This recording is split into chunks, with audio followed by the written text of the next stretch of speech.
ಗೆಳೆಯರೆ. ಇವಾಗ ಮಹಾರಾಷ್ಟ್ರದಲ್ಲಿ ಏನಂದರೆ ಎಲ್ಲರೂ ಪಂಡ್ರಪುರ್ಗೆ ನಡ್ಕೊಂಡೇ ಹೋಗ್ತಾರೆ.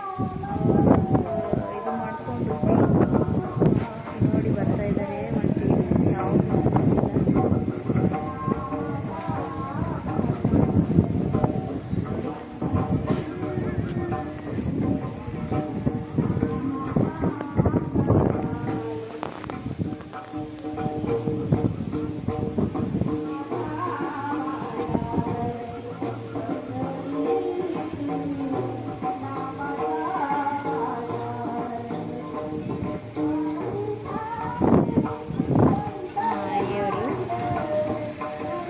ತಲೆ ಮೇಲೆ ಅದು ಕೊಳಸ ಹೊತ್ಕೊಂಡು ಹೋಗ್ತಾ ಇದ್ದಾರೆ.